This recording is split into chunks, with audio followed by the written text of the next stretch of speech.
Who's in? Who's out? Shi Davidi is in, and this is Instant Analysis brought to you by Tylenol Rapid Release Gel Caps. Rapid Release for Rapid Relief. Okay, the Baseball Hall of Fame inductions for 2023, they're set. And the newest member of the Baseball Hall of Fame is Scott Rolen. Shi Davidi, take us through what makes Scott Rolen a Hall of Fame player. Well, I think when you're talking about Scott Rolen, the first thing that's going to come to mind for a lot of people is the defense. I mean, he is the best third baseman of his generation. You can certainly put him up there to some of the all-time greats, Brooks Robinson. You know, it's obviously hard to compare against eras and things of that nature, but he's that type of dominant player at the hot corner. And Blue Jays fans got to see it briefly, 2008, 2009. It was about as smooth and as graceful as it could be. But he was also a really good offensive player. And I think that got forgotten a little bit, but he had some very, very significant offensive seasons. You're talking about 300 plus home runs. This is not somebody who was just there for his glove. He did damage at the plate as well, was able to carry teams, and was part of a World Series winner with the St. Louis Cardinals. All right, that kind of takes me to my next sort of thought question. He's not going to go in wearing a Blue Jays cap. That I'm pretty sure of. Cardinals cap, Yeah. Phillies cap. What do we think? And he's not going in wearing the Jays cap, but he did make a very significant contribution to the club in a sort of domino effect kind of way.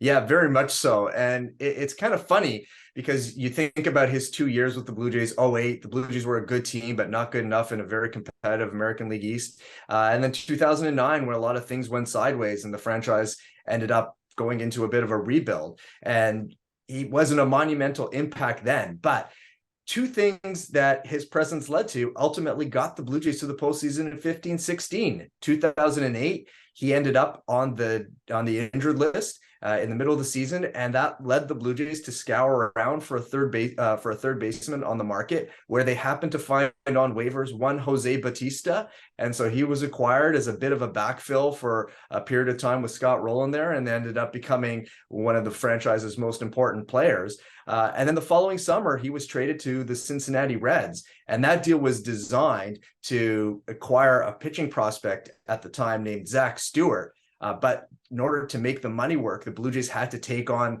Edwin Encarnacion. And as we all know, Edwin Encarnacion ended up becoming another franchise icon as well. So he wasn't able to pull the '08-'09 Blue Jays into the postseason, but his fingerprints are there in a little bit of a way on the teams that eventually got there in 15 and 16.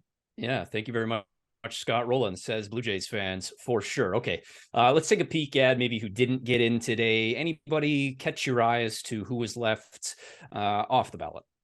Well, a couple players that have been trending upwards in Todd Helton and Billy Wagner, and both of those guys are getting closer, and you're starting to see that their cases are being recognized by more and more voters. And you know, Todd Helton is in a sense kind of where Scott Rolen was a year ago, just on the cusp. And you'd think that he's going to get the push that he needs next season to get there, and maybe Billy Wagner as well. You know, right at 68%, somebody who is being reevaluated through the lens with which we see relief pitchers these days. Absolutely one of the most dominant relievers of his era, maybe of all time, and someone who's got a very, very legitimate case, and he's trending upwards too. And then finally, the other number I think is worth noting was Carlos Beltran. And he's the first person tied to the Houston Astros cheating scandal to end up on the Hall of Fame ballot. And I don't know if this is maybe a definitive referendum on what people are thinking about the Houston Astros cheating scandal, but he comes in at about 46%, 47%. That's a pretty solid number. He's got the career numbers to back that up. Is he going to be punished for the sign stealing scandal in the way that players linked to PEDs have been punished by voters? I think that's a bit of a question that's open to interpretation right now. And I think the initial number being as strong as it was perhaps is an indicator that the penalty is not going to be as significant onto people linked to the Astros sign stealing as it was to players linked to PEDs. And finally, we have a surprise question for you, Shi Davidi. R.A. Dickey got one vote this year to go into the Hall of Fame. Do you know the writer who gave him that one vote? I do not know the writer who gave him that vote, but I will say it is not an uncommon practice for people, for a voter to who has space on his or her ballot to want to reward a player who they believe had a good career, and it's not unusual. And R.A. Dickey had, especially in the scope of sort of rescuing the knuckleball for a period of time, a significant impact on the game. Was it Hall of Fame caliber?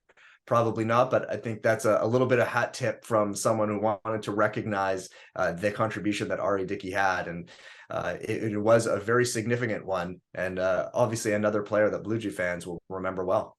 Shi, I tip my cap to you, man. You are a Hall of Famer in my books through and through. We appreciate this as always. My pleasure.